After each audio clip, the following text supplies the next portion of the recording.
مسجد جانے کی فضیلت. حضرت ابو امامہ رضی اللہ عنہ روایت کرتے ہیں کہ رسول اللہ صلی اللہ علیہ وسلم نے فرمایا، جو شخص اپنے گھر سے باوضو ہو کر فرض نماز ادا کرنے کے لیے مسجد کے لیے نکلتا ہے، پس اس کو حج کا احرام باندھنے والے کی مانند ثواب ملتا ہے. کتنی خوبصورت حدیث ہے. اس حدیث کو آپ کم از کم کسی ایک کو زبانی سنائیں گے یا پڑھائیں گے یا کہیں لکھ کے لگائیں گے یا کہیں خط میں لکھ کے بھیجیں گے. ہر ایک کا یہ شوق تو ہے نا کہ وہ بھی حج کرنے جائے یا عمرہ کرنے جائے اور احرام پہنے. یعنی احرام کا پہننا ایک خاص خوشی کی بات ہوتا ہے نا، اور اجر و ثواب کی بات بھی ہے. تو جو شخص گھر سے باوضو ہو کر اس نیت سے نکلے کہ جا کر مسجد میں نماز ادا کرے تو اس کو حاجی کے احرام باندھنے کے مانند ثواب ملتا ہے. یاد رہے کہ جن پر بیت اللہ کا حج فرض ہو چکا ہو، جب تک وہ وہاں جا کر حج نہ کریں ان سے فرضیت ساقط نہ ہوگی، خاص ساری عمر باوضو ہو کر 5 نمازیں مسجد میں جا کر پڑھتے رہیں. اب یہ اس کو اس پہ قیاس نہیں کر سکتے یا اس سے یہ حکم استنباط نہیں کر سکتے آپ کہ جیسے پہلے میں نے عرض کیا کہ اگر کوئی نمازیں نہ پڑھے اور ایک دفعہ عمرہ کرائے کہ میں ساری زندگی کی نمازوں کی کفایت کر رہا ہوں، یا ویسے حج کرنے نہ جائے اور صرف اسی کو اپنا حج بنا لے، تو یہ کافی نہیں. اس لیے اللہ کی بخشش اور اجر و ثواب کی فراوانی سے کسی قسم کی غلط فہمی کا شکار نہیں ہونا چاہیے.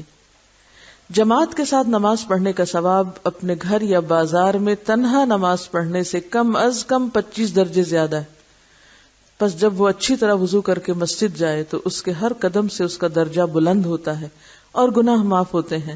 جب وہ نماز پڑھتا ہے تو فرشتے اس کے لیے اس وقت تک دعا کرتے رہتے ہیں جب تک وہ نماز کی جگہ پر بیٹھا رہتا ہے. یہ کتنی زبردست بات ہے کہ اگر کوئی شخص نماز پڑھ کے مسجد میں بیٹھا ہوا ہے تو اس وقت تک فرشتے اس کے لیے دعا کر رہے ہیں جب تک وہ اپنی جگہ پر ہے. فرشتے کہتے ہیں، اے اللہ اس پر رحمت کر، اے اللہ اس پر رحم کر. اب آپ دیکھیے اگر کوئی شخص تکلیف میں ہے، دکھ میں ہے، پریشانی میں ہے، کتنا اچھا حل ہے اس کے لیے کہ وہ مسجد جائے، نماز پڑھے اور بیٹھ رہے اور فرشتوں سے دعا کرائے اپنے لیے. جو ہم ہر ایک سے کہتے ہیں ہمارے لیے دعا کرو. جب تک نمازی نماز کا انتظار کرتا ہے وہ نماز ہی میں ہوتا ہے. یعنی اگر پہلے چلا جائے اور انتظار کرے یا بعد میں رک کر تھوڑا ٹھہر کر اٹھے. عموماً یہ ہوتا ہے کہ جب کوئی شخص مسجد میں نماز پڑھنے جاتا ہے تو جب نکلنے کا وقت ہوتا ہے تو سب لوگ اکٹھے اٹھ کھڑے ہوتے ہیں.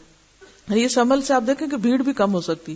اکٹھے کھڑے ہو جاتے ہیں، پھر جوتیاں ڈھونڈنے لگتے ہیں، پھر وہ دروازے پہ خوب ہنگامہ کرتے ہیں اور پھر وہاں کھڑے ہو کے ادھر ادھر کی گپ شپ لگا کے پھر وہ نکل جاتے ہیں.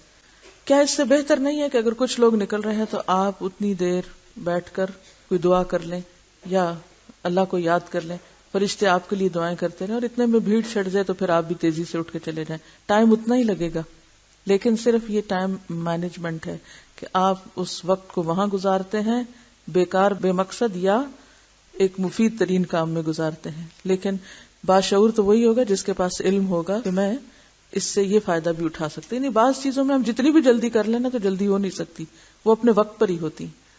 تو ایسے اوقات کا صحیح استعمال، ابھی جو صبح میں نے بات کی نا کہ نیا سال آیا ہے اور اس کو اللہ بابرکت بنائے. بابرکت بنانے سے مراد یہ ہے کہ آپ اس سے بھرپور فائدہ اٹھائیں، اس کو صحیح استعمال کر کے اور زیادہ سے زیادہ استعمال کر کے. حضرت جابر رضی اللہ عنہ سے روایت ہے کہ مسجد نبوی کے گرد کچھ مکان خالی ہوئے. بنو سلمہ نے مسجد کے قریب منتقل ہونے کا ارادہ کیا.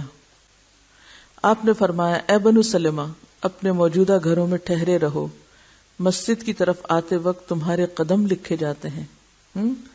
دیارکم دیارکم تکتب آثارکم، اپنی جگہ جہاں ہو وہیں رہو، فکر نہیں کرو، جتنا دور سے آتے ہو اتنے قدم لکھے جاتے ہیں.